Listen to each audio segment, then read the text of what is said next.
बाबा क्या हुआ? अरे सेठ मेरे को इस पेड़ ने पकड़ लिया, मुझे बता।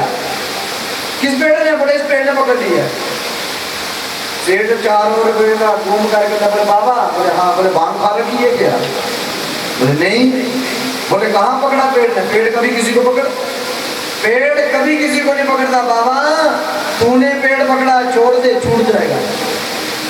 महात्मा जी ने तुरंत पेड़ को छोड़ा। बोले सेठ तूने कल कहा था कि मुझे बंदरों ने पकड़ा है, बंदर कभी किसी को नहीं पकड़ता, तूने बंदर पकड़े, छोड़ दे तू भी छूट जाएगा।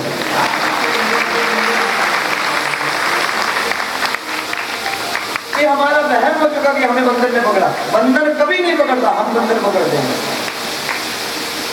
उस दिन बालों आपने बंदर पकड़ने वाला देखा? बंदर पकड़ने वाले ने देखा? मैंने देखा। बंदर पकड़ने वाले घड़े के छोटे मुंह वाला घड़ा लेते हैं और बीच में चने डाल देते हैं। बंदर चने के लोभ में दोनों हाथ बीच में घुसा देते हैं, मुट्ठियां बांध लेता चने की, और जब हाथ बाहर निकालता है तो हाथ बाहर नहीं निकलते। कारण बोले कि घड़े का मुंह छोटा है और मुट्ठी में चने हैं। और बंदर चिल्लाता है बचाओ बचाओ, मेरे को घड़े ने पकड़ लिया, बचाओ, मुझे घड़े ने पकड़ लिया, बचाओ। आप बताओ ना, घड़े ने पकड़ा था, घड़ा उसने पकड़ लिया? बहम हो गया ना, घड़े ने पकड़ लिया। पकड़ा उसी ने, चने छोड़ छूट जाएगा। चने छोड़ना नहीं चाहता, घड़े ने पकड़ रखा। घड़ा किसी को नहीं पकड़ता, चने छोड़ नहीं रहा है इसलिए पकड़ा जा रहा है। बंदर पकड़ने वाला बड़े प्यार से गले में जंजीर डालता है, घड़ा फोड़ता है, बंदर पकड़ के ले जाता है। इसी तरह सज्जनों, हम जब भी काल के ग्रास बनते हैं, हमारे को जब पिटाई पड़ती है तो हमारा लोभ हमको पिटवाता है, अन्यथा हमें कोई नहीं हाथ लगा सकता।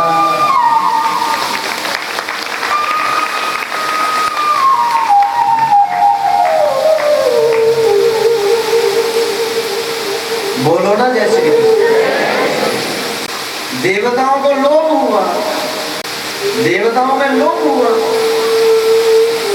बलि ने बहुत पूजा की और त्रिलोकी का राजा बन गया और देवताओं के पास कुछ नहीं रहा। भगवान ने वामन रूप धारण करके आकर त्रिलोकी को भिक्षा में लेकर आकर देवताओं को, और भगवान ने कहा देवताओं को घमंड बड़ी जल्दी आता है, इनको अहंकार होता है, लोभ के चक्कर में जो फंस जाते हैं।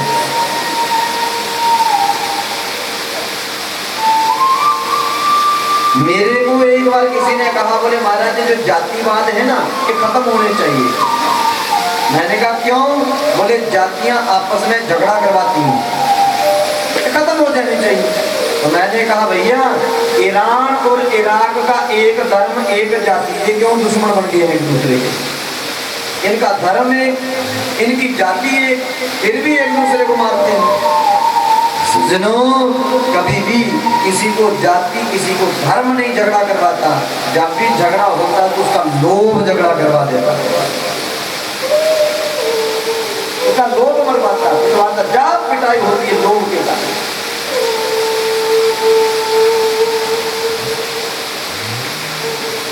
भगवान को वामन रूप धारण करके आकर देवताओं का काम बनाना पड़ा।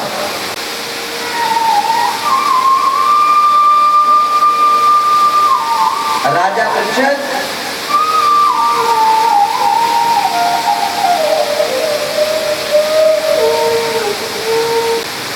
जिस समय अधर्म बढ़ने लगता है,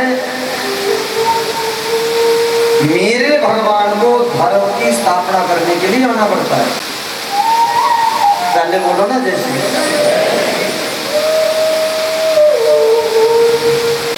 मेरे भगवान को धर्म की स्थापना करने आना पड़ता है। दुनिया मर्यादाहीन हो गई, राम जी को मर्यादा बनाने आना पड़ा। राम और श्याम में कोई अंतर नहीं है, राम ही श्याम है और श्याम ही राम है।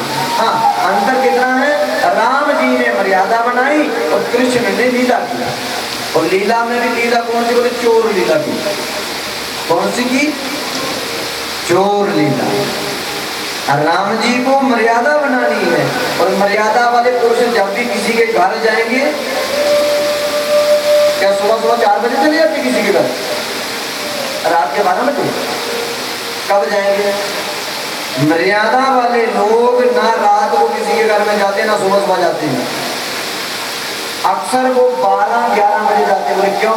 बोले हमारा बोझ ना लगे किसी को, जो रोटी उन्होंने अपने लिए बनाई होगी तो उसी में से प्रसादी हमको मिल जाएगी। सुबह सुबह इसलिए नहीं जाते, बोले कि अभी उन्होंने झाड़ू पोंछा नहीं लगाया होगा, किसी की मर्यादा भंग ना हो जाए, 11-12 बजे जाते हैं। राम जी को मर्यादा बनानी है, इसलिए राम जी दिन के 12 बजे आए और कन्हैया को लीला करनी है। और लीला में लीला चोर लीला। सज्जनों, कृष्ण पक्ष हो, मूसलाधार बारिश हो रही हो, रात के 12 बजे हो, तो मुझे नहीं लगता कि चोर को इसके बड़ा कोई और मौका मिलेगा। इसलिए भगवान रात के 12 बजे।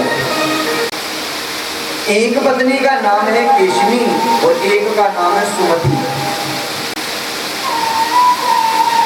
केशनी ने एक मांस के ढेल को जन्म दिया, मांस के टोकरे को जन्म दिया।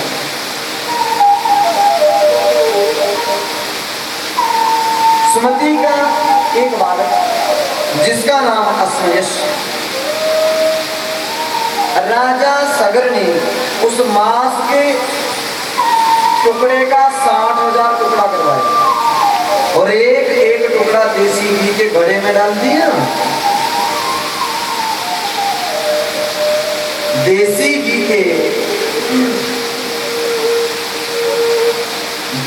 घी के घड़ों में एक एक मांस का टुकड़ा रख दिया, घड़ों को अंदर बंद करा दी जमीन में। संतान गोपाल कास्ती यज्ञ करवाया। 1 साल के बाद 60,000 घड़ों को जमीन से उखाड़ा, 60,000 बच्चों का जन्म हो गया। कितना? 60,000। बोलो जय श्री कृष्ण। फिर बोलो, एक बार फिर बोलो।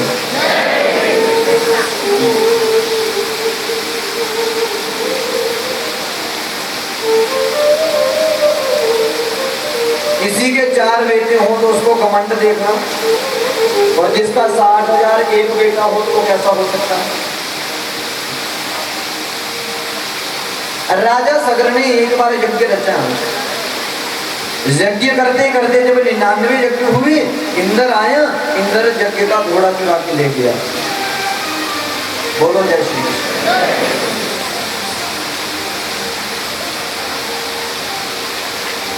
यज्ञ का घोड़ा चुरा कर ले गया।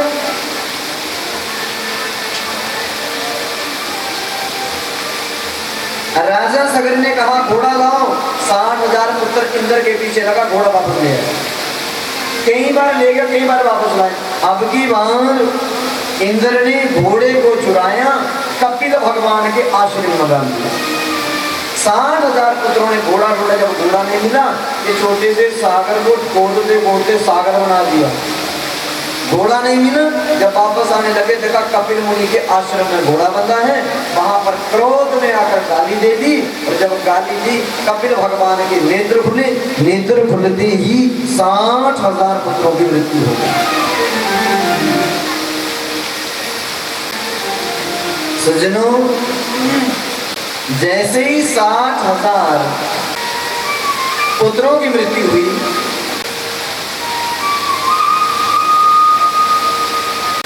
ना भाई मिले ना घोड़ा। असमंजस से घोड़ा ढूंढने गए, घोड़ा ढूंढते ढूंढते कपिल मुनि के आश्रम में पहुंचे। आगे देखा घोड़ा बंधा हुआ। असमंजस ने कपिल भगवान को प्रणाम किया और प्रणाम करके कहा, महाराज मेरे भाई और घोड़ा खो गए हैं, घोड़ा तो बंधा है पर भाई कहाँ है उसका ज्ञान नहीं। बोले कितने भाई हैं? बोले 60,000। बोले मेरी आंखों में तेज सा भस्म हो गए। बोले अब मेरे भाइयों की गति कैसे होगी? बोले ब्रह्मा जी के कमंडल में गंगा है, अगर वो गंगा आवे तुम्हारे भाइयों की हड्डियों को स्पर्श करके चली जाए तो मोक्ष होगा, नहीं तो प्रेत बन जाएंगे। राजा सगर ने यज्ञ बंद कर दिए। जैसे राजा सगर ने यज्ञ को बंद किया, अपने पुत्रों का, अपने पुत्रों के मोक्ष के लिए गंगा की आराधना शुरू कर दी। हजारों वर्ष तपस्या की और सज्जनों गंगा आने को तैयार नहीं। जिस समय गंगा आने को तैयार नहीं हुई, राजा सगर ने अपने बेटे अश्वन्यस्य को बोला, बोले बेटा अपने भाइयों की गति के लिए गंगा की तपस्या करना। अश्वन्यस्य ने हजारों वर्ष तपस्या की पर गंगा फिर भी नहीं आई। अश्वन्यस्य के बेटे आगे दलीप हुए, दलीप ने भी हजारों वर्ष तपस्या की पर गंगा तब भी नहीं आई। दलीप के बेटा अंशुमान हुए, उसने भी हजारों वर्ष तपस्या की, गंगा तब भी नहीं आई। इसी वंश में आगे जाकर भागीरथ हुए, 7 पीढ़ी का तप इकट्ठा हुआ, तब गंगा आने को तैयार हुई। गंगा ने कहा मैं आने को तो तैयार हूं भागीरथ, परंतु तेरे को मेरा लाभ नहीं होगा। बोले क्यों?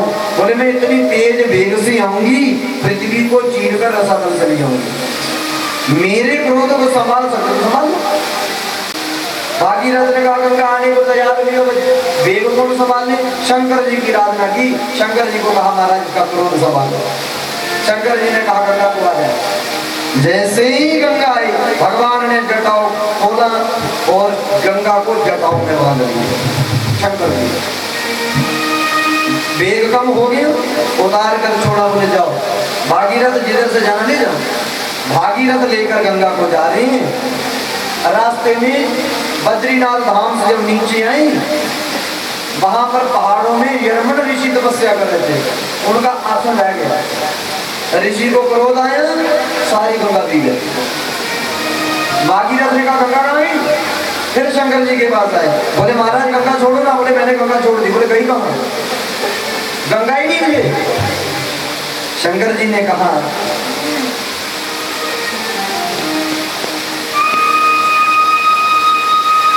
आप जिधर जिधर से गए देखो जाकर गंगा कहां चली गई। रास्ते में देखा जर्मन ऋषि तपस्या कर रहे हैं। भागीरथ ने कहा बोले ऋषिवर आपको कहीं गंगा तो नहीं मिली? बोले हाँ थोड़ा पानी आया था, प्यास लगी थी, पी लिया। भागीरथ ने बोला बोले 7 पीढ़ी से तपस्या कर रहे हैं, प्यास आपको आज ही लगी? मेरे को गंगा चाहिए, गंगा जहां से मर्जी दो। बोले कहां से? तो गंगा तो पी ली मैंने, अंदर चली गई। गंगा का कमांड पहले शंकर जी ने तोड़ा, फिर ऋषि ने तोड़ दिया। अब ऋषि ने कहा गंगा को अगर मुंह से वापस करो तो अपवित्र, गंगा को वापस कैसे करो? ऋषि ने अपनी गंगा को पुत्री बनाया, पुत्री बनाकर गंगा को चीर कर गंगा को गंगा से बाहर कर दिया। जाओ ले जाओ। जैसे ही गंगा हरिद्वार में पहुंची, वहां पर हरि भगवान का अवतार हुआ था। चरणों की पूजा संत करते थे। गंगा का कमंड टूट गया। संतों को कहा बोले महाराज मुझे भगवान के चरण धोने दो। बोले ना हमको इसके बदले क्या मिलेगा? बोले भगवान को प्राप्त करने के लिए एक द्वार जहां बना दूंगी। हरि से मिलने के द्वार का नाम हरिद्वार हो गया। तब संतों ने कहा बोले गंगा लेते लेते कपिल मुनि के आश्रम के बाहर से निकाली।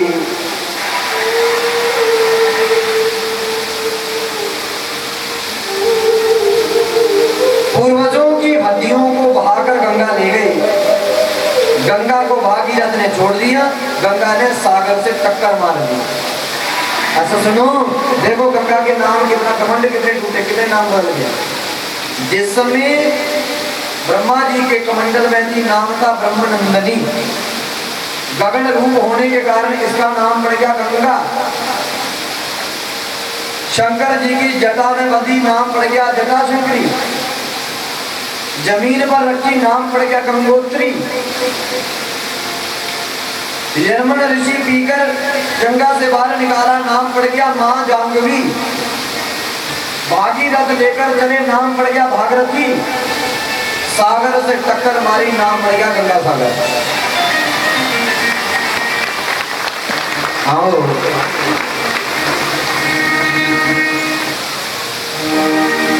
आओ जरा सजनों, गंगा मैया को 2 मिनट कोई प्रणाम करें, समय का बड़ा अभाव है, आगे बढ़ते हैं।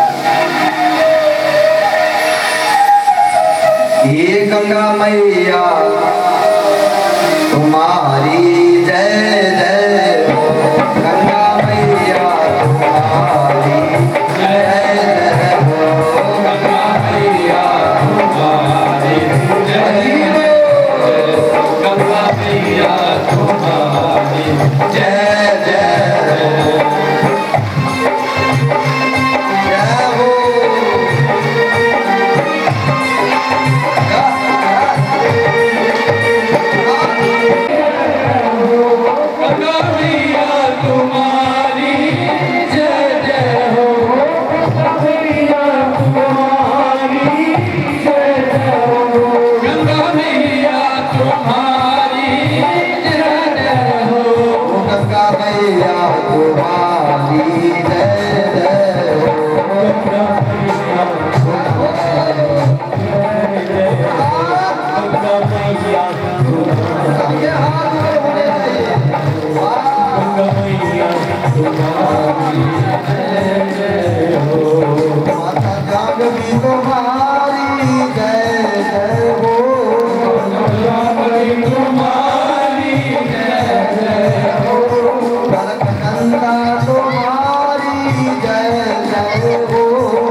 शंकरी तुम्हारी जय जय हो,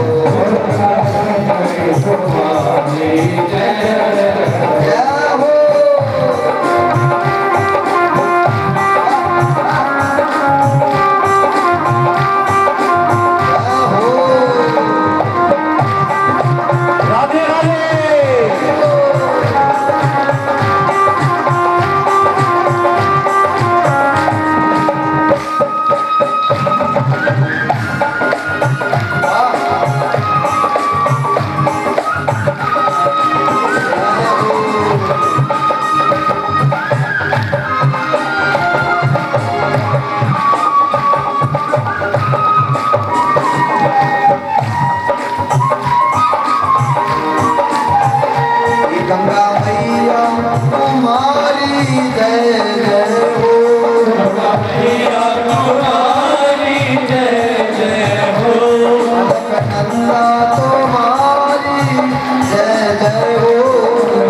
वरती हात करा, जितके हात वरती राहतील तेवढं चांगलं आहे.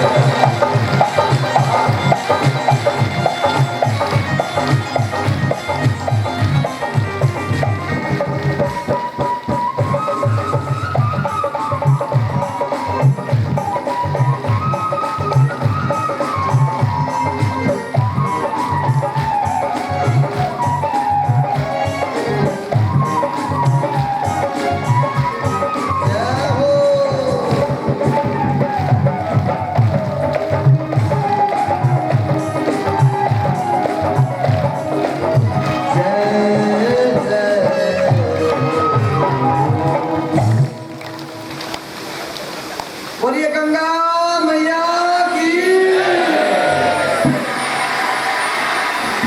इसलिए सजनों, गंगा के कितने नाम बदल गए। आदरणीय श्री सुखदेव जी महाराज वंदन करते पृच्छद इसी वंश में आकर जाकर भागीरथ के खड़क, खड़क का खड़वांग, खड़वांग का दीर्घ बाहु का रघु, और रघु जो रघु कुल रीत सदा चली आए, प्राण जाए पर वचन न जाए।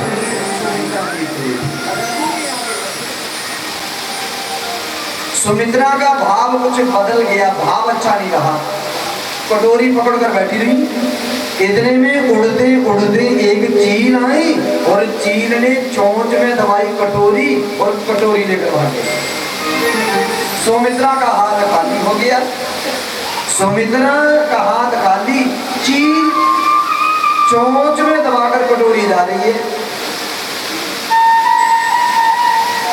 आगे क्या हुआ? इसी महाराष्ट्र में एक अंजनी नाम की नारी शंकर जी का कीर्तन कर रही थी। चील का मुख खुला, ऊपर से कटोरी छूटी और सीधी अंजनी के हाथ में पड़ी। जैसे ही अंजनी के हाथ में कटोरी पहुंची, अंजनी ने देखा जहां पर घर किसी का नहीं, कोई इधर है नहीं, मेरे को प्रसाद कहां से मिला? ओ